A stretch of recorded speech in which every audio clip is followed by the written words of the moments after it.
Meron ba pong mga pagkain na mga good foods na pwede nating ibigay bilang gamot sa ating mga sakit? Yung iba, pwede bang pagkain na lang aayusin, hindi na iinom ng gamot? Diba? So, explain natin yan. Kasi ako, mahilig ako dito sa mga home remedies. Bago ko ibigay itong mga 12 kinds of foods na makakagaling sa mga sakit at makakaiwas sa sakit, meron tayong konting disclaimer, 'di ba? Syempre, kung meron kayong sakit, kung matagal na sintomas, wala namang masama, mas maganda magpapa-check sa doktor, mas safe doon yung doktor na magre-reseta sa iyo.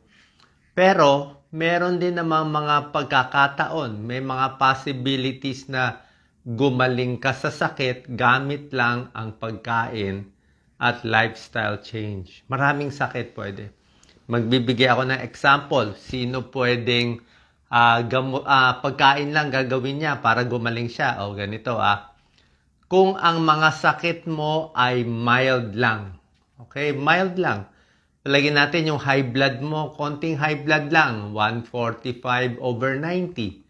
Yan, baka makuha na ng pagbabago sa pagkain at lifestyle change. Mild diabetes, kung ang diabetes mo, let's say 120 lang. Lampas ka lang konti. O cholesterol mo, lampas ka lang konti, pwede rin yan. Kung gusto mo lang umiwas sa sakit, umiwas sa cancer, umiwas sa pagsakit ng tiyan, pwede, pagkain lang gagamitin mo. Kung mild lang ang mga trangkaso mo, mga ubo, mga hindi naman serious, konting lagnat, pwede na rin itong mga home remedies natin. Meron ding advantage kapag pagkain gagamitin mo. Itong 12 foods, kadalasan dito, walang side effect.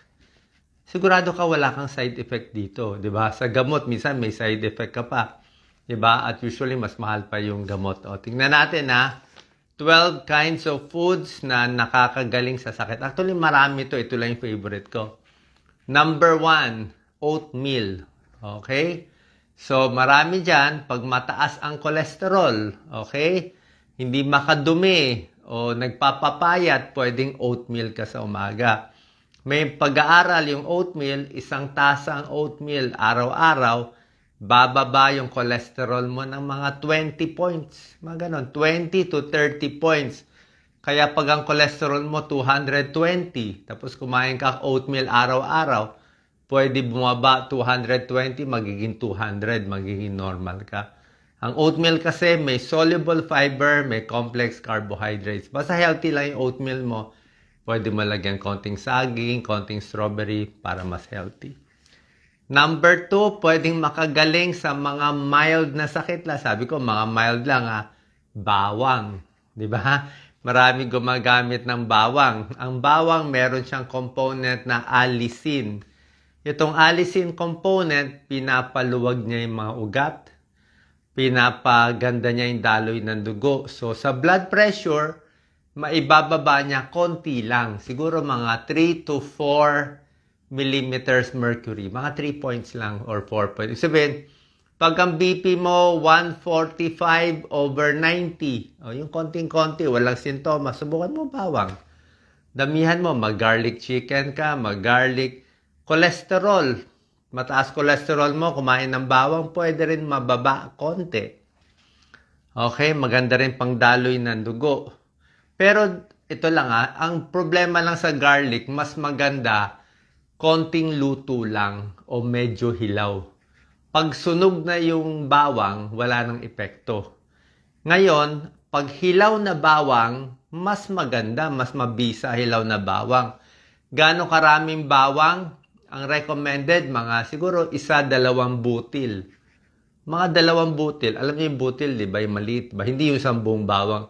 1 o 2 butil araw-araw, pwede yon. Kung medyo konting cook, pwede rin yon. Pero itong bawang may side effect Ibang pagkain walang side effect. Pero itong bawang, bukod sa bad breath ka, pwede ka sumakit ang tiyan. Kasi medyo mahapdi itong bawang So, pag meron kayong ulcer, masakit ang tiyan, kailangan luto-lutuin yung garlic o sasabay yung bawang sa pagkain. Pero yung hilaw na bawang, bantayan lang na hindi sumakit ang tiyan. Pero nakakababa siya. Konti lang ng blood pressure, 3 to 4 points, cholesterol, konti rin ibababa. Kung talagang high blood ka, wala tayong magagawa. Talagang doktor magbibigay sa'yo ng gamot. So, may tulong ang bawang. Number 3, pampagaling ng sakit. Actually, pwede. Ito lang ginagamit ko. Hot water. Mainit na tubig. Diba? O minsan tubig lang. Para saan yung hot water? Siyempre, pag stress ka, masakit ang tiyan mo. Diba? Na-impatcho ka. Ako, hot water lang. Hindi na uminom ng gamot. Okay?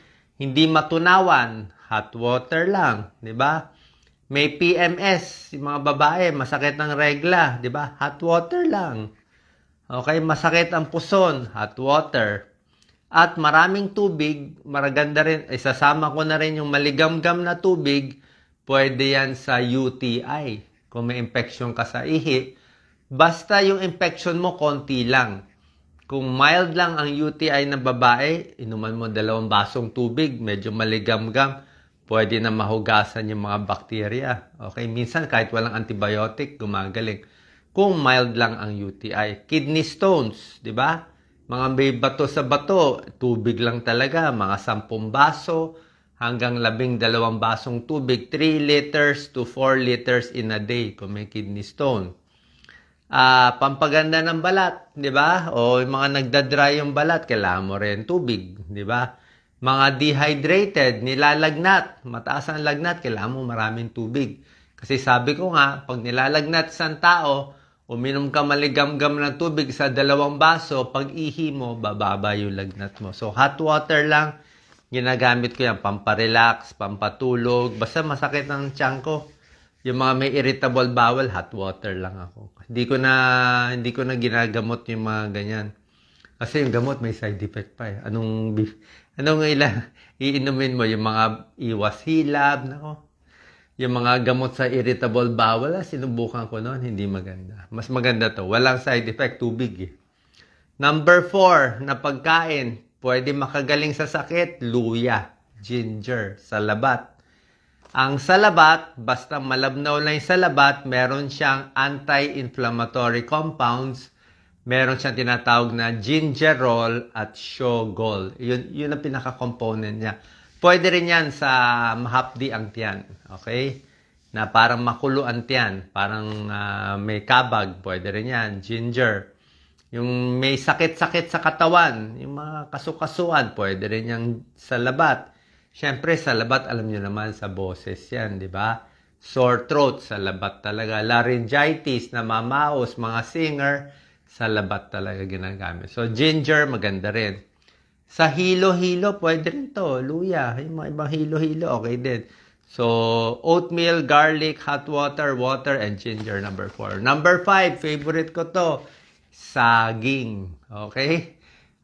Si Doc Lisa, hindi ako pinapaubusan ng saging. Araw-araw ako may saging. Hindi ako pwede walang saging. Yan ang emergency ko. Kung yung iba, ang emergency medicine nila, paracetamol, mefenamic acid. Ako, emergency ko, saging. Okay? Basta sumakit ang tiyan ko, mag-GERD na ako, o talagang humahapdi na, saging. Kain ka konti, 2-3 kagat, tapos maligamgam na tubig. Saging, maganda yan, maraming potassium, nanghihina, pinapawisan. Okay? Para saan yung potassium ng saging? Para sa puso. Para regular ang tibok ng puso, kailangan mo saging. Sa blood pressure, may tulong din na saging. Hindi bababa yung blood pressure, pero pag puro asin ang kakainin mo, maalat, tataas blood pressure mo. Kung puro saging na may potassium, normal or pwede bumaba konti. Nangihina, walang energy, saging. Nalulungkot, ninenervyos. Diba? Masama pakiramdam, nervyos, panic, depression, saging din, pampasaya. Meron siyang component na tryptophan, nagiging serotonin, pampasaya. Gusto mag-diet, diba? Oatmeal, gusto mag-diet, gawin yung saging. Saging lang kainin mo, wala na iba. Japanese banana diet, yan ang breakfast nila, saging lang. Saging, nagtatae, saging din. Nagtatae ka, pwede ang saging. Brat diet, banana para sa nagtatae, rice, apple, and toast bread. Okay? Number 6, ito. Pagkain, ginawa ko ng 3 eh. Itong number 6, 3 superfood iwas cancer. Okay, maraming pagkain iwas cancer. Yung mga gulay, iwas cancer.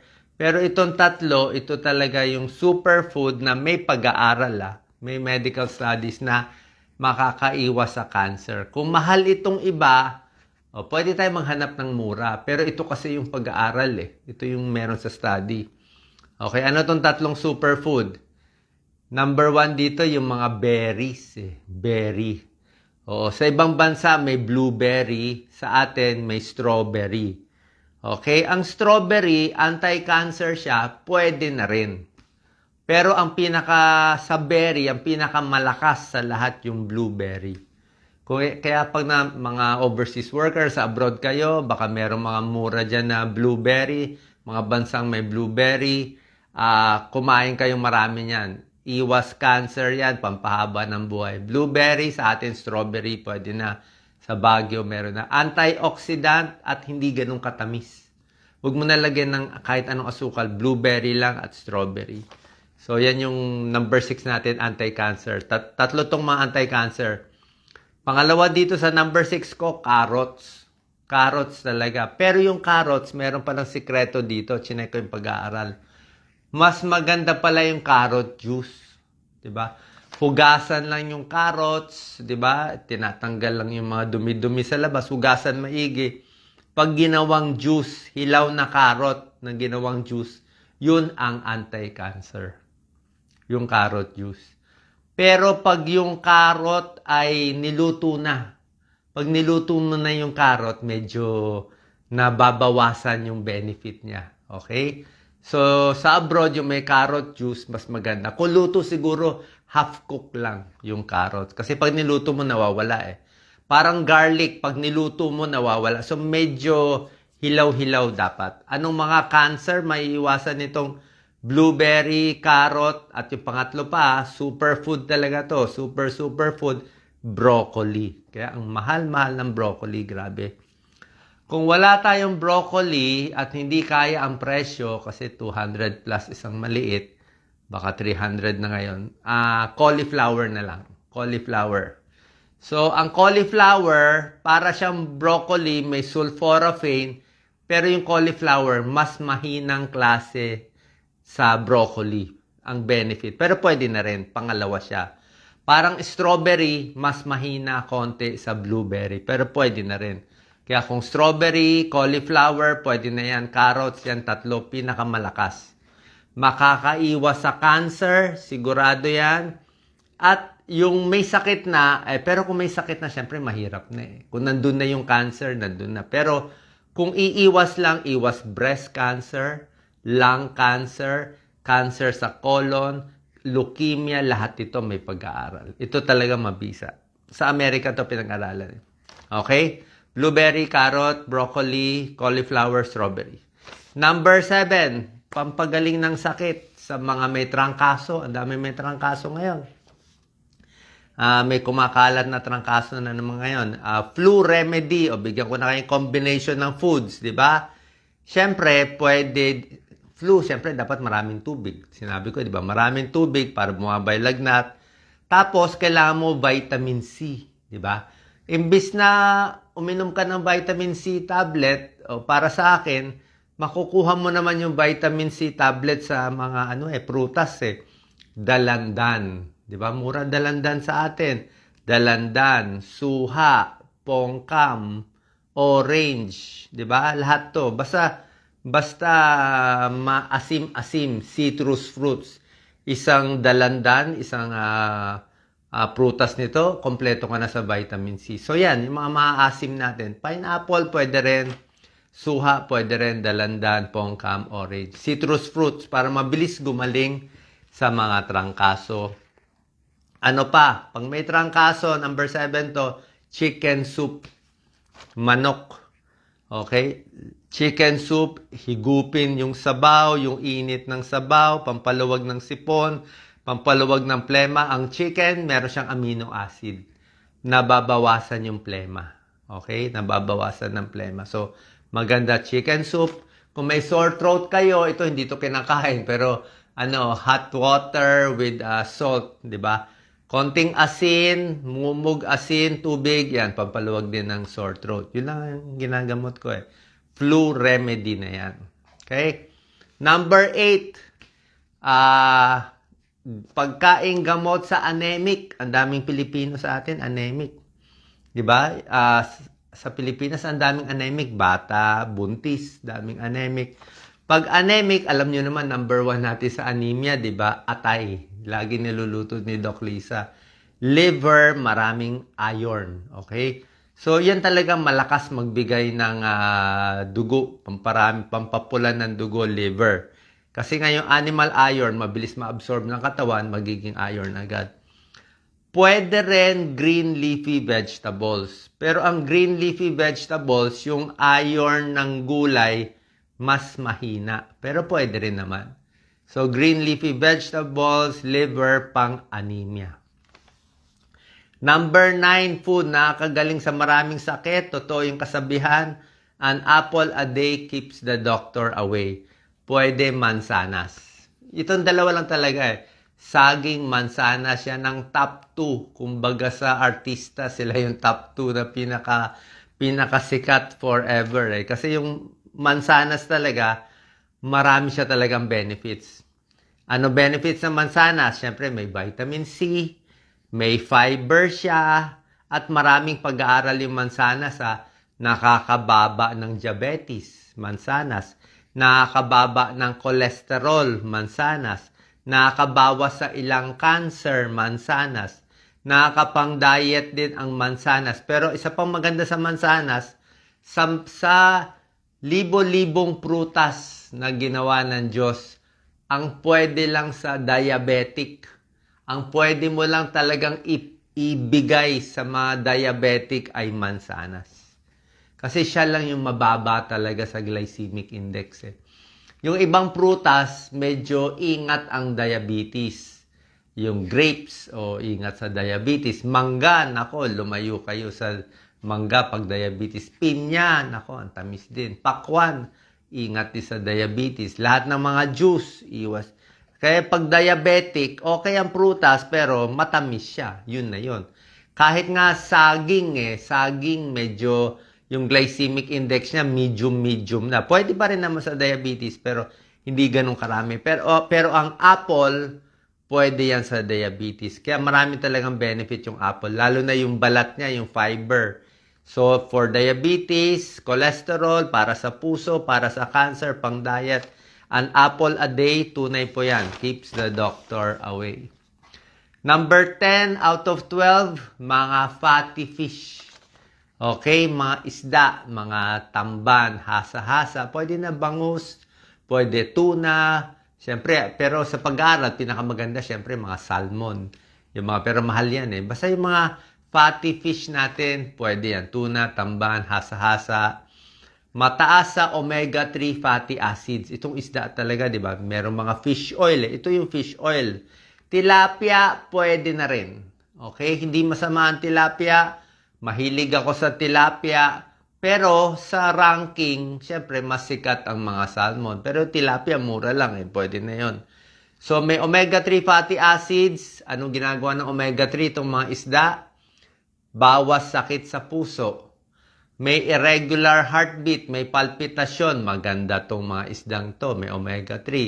May high blood. Maganda rin tong isda, omega-3. Mataas cholesterol, pwede rin to. At itong omega-3, pampaluwag ng ugat, maganda rin hindi lang sa puso, sa utak. Iwas dementia, iwas Alzheimer's disease ang fatty fish. Number 11, ito na, mga pampahaba ng buhay na to, mga tsaa. Anong tsaa? Number 11, green tea. Sa lahat ng tea, ang green tea ang proven na anti-cancer. Okay? Pero may caffeine siya konti. Green tea, may konting caffeine, siguro ingat lang, wag lang masyad. Para siyang kape, may caffeine. Baka lang magpalpitate ka, pero anti-cancer. Maraming antioxidant ang green tea. Iwas cancer, good for the brain. Ako, ang gusto kong tea, chamomile tea. Ang chamomile tea, pamparelax, may nervyos, may panic, may anxiety, May depression, chamomile tea. Hindi makatulog, chamomile tea. Amoy-amoyin lang, chamomile tea. Pamparelax ng tiyan, pag kumukulo ang tiyan, chamomile tea. Okay? Basta tsaa, mainit na tubig. So, yung mga green tea, chamomile tea, parang sa Japan, sa Singapore, kaya mahaba buhay nila, puro sila tsaa. Tayo, anong binibigay natin sa bisita natin? Soft drinks, di ba? O, kaya puro diabetes. Puro diabetes soft drinks. Di sila hot tea. Ang tea, halos walang calories siya. And number 12, syempre, yung mga green leafy vegetables. Yan talaga. Para saan itong mga green leafy vegetables? Di ba? Kangkong, malunggay, mga talbos, mga spinach, o mga repolyo, o ampalaya, okra, lahat yan. Basta vegetables, lalo na yung green leafy vegetables, maganda sa tiyan, matigas ang dumi, damihan mong gulay mo, iwas colon cancer. Parang winawalis niya yung mga dumi. Pampaganda na pagdumi, pampahaba ng buhay, at iwas cancer by 3 to 10%. Bukod dito, ang green leafy vegetables, lalo na okra and ampalaya, yan ang mga anti-diabetes, 'di ba? Alam niyo naman, ang palaya may charantin, 'di ba? Pang-diabetes 'yan, parang uminom ka na ng gamot sa diabetes. Okra din, pwede rin siya pang-diabetes. So lahat ito, kung mild lang ang diabetes mo, makukuha na ito. So yan ang 12 best foods. Marami pang iba. Banggitin ko lang, itlog. Magandang itlog for energy, mura, 'di ba? 1 egg in a day, pwede na 'yon. Basta wag lang masyadong mataas ang cholesterol. Mani, basta wag lang maalat, wag lang mamantika, okay din ang mani, maraming protein. Yung mahilig sa kape, black coffee, okay din. 2 tasang kape sa isang araw, meron ding ibang pag-aaral. Yung kaya uminom ng kape, okay lang yon. May a little studies na maganda rin ang kape. Tapos, ito yung mga changes nyo sa pagkain para mas gumaling sa sakit. Okay? Ito yung parang general changes. Number 1, mas kumain sa bahay. Okay? Pag sa bahay ka kumain kasi sigurado tayo konti mantika mo. 'Di ba? So okay sa cholesterol mo, 'di ba? Konti yung mga pampataba mo, so makaka-diet ka. At pag kumain ka sa bahay, konti ang asin. Konti ang asin, 'di ba? So pag nag-low salt diet ka, bababa blood pressure mo. Yan ang pinakamaganda, low salt diet. Alam nyo ba yung mga fast food? Naku, hindi ko babanggitin yung fast food. Pero may isang fast food, chinek ko yung fried chicken niya na maraming balot. Alat naman, maraming balot, yung breadings. Yung alat pala nun, 1,200 milligrams. Ganun of salt. So, isang pirasong chicken, parang yan na yung asin mo sa buong araw. Hindi mo lang mamamalaya na sobra na pala siya alat. Kaya talaga ang dami ng high blood dahil sa kakakain ng mga fast food. Kasi yung salt ang dami. Pag si Doc Lisa nagluto ng manok, konti lang ilalagay niya. So, mas kumain sa bahay, mas hindi magkakasakit. Less oil, less salt, at mas hindi ka magtatae. Mas malinis, di ba? Sa bahay. Tubig, kailangan natin, di ba? Tubig lang iinumin. Ibig sabihin, hindi matamis, hindi soft drinks, hindi iced tea, hindi kung ano-ano. Pag tubig lang, iwas diabetes. Diba? Fourth tip, more exercise kasama sa lifestyle change. Hindi ko na babanggitin yung sigarilyo, alak. Alam nyo na bawal yun, diba? More exercise, kung mataas blood sugar mo, nag-exercise ka, bababa blood sugar mo. More lakad, more exercise, gaganda arthritis mo. Lalakas ang buto mo. Diba? Sa mga may edad, hindi ka matutumba. More exercise, mas hahaba ang buhay mo. Okay? Common sense. And last tip, number 5 is, ito magagalit kayo dito sa last tip. Pero ito yung tunay, ito sinusunod ko. Kumain ng mas konti. Medyo gutumin ang sarili. Kahit saan kayo mag-check ng mga pag-aaral. Yung mas payat, mas gutom, mas konti kinakain, yung nilalamanan mo lang konti ang tiyan mo, yun ang mas mahaba ang buhay. May mga libro yan Eat less, live longer. Pero mo, kumain siya na mas konti, mas mahaba ang buhay. Mas payat, mas maliit ang timbang, mas mahaba ang buhay. Paano? Less energy. Parang kotse, di ba? Pag yung kotse, ang daming kargada yung kotse. May bilbil sa tiyan, may bilbil sa hita, may taba dito, di ba? Tapos yung kotse mo, ang bigat-bigat, masisira yung gulong. Sandali na lang, sira na yung kotse mo. Paano kung yung kotse mo luma pero walang karga? O walang taba, payat, 'di ba? So maganda yung andar ng kotse. Paano wala siyang karga eh? So ganoon din sa katawan. So less fat, eat less, mas mahaba buhay. Actually, yung sinasabi nga yung mas gutom, mas maganda nga konti yung mas gutom eh. Kasi yung hunger daw, parang basta may ginagawa sa katawan siya na parang mas nai-stress yung katawan na good stress. Okay? So, yan po tinatry natin. Sana nakatulong sa inyo para mas sumaba buhay. Hindi tayo masyado dependent sa mga gamot. Although internist ako at cardiologist ako, syempre, pag serious na yung sakit, inatake sa puso, dalhin mo na sa ospital. Na-stroke na, dalhin mo na sa ospital, saksakan na ng gamot. Diba? Pulmonya, pwede na pa-admit, pa-antibiotics. Pero itong mga simple-simpleng sakit, sa tingin ko naman makukuha na ng tamang pagkain at lifestyle change. Salamat. Share po natin.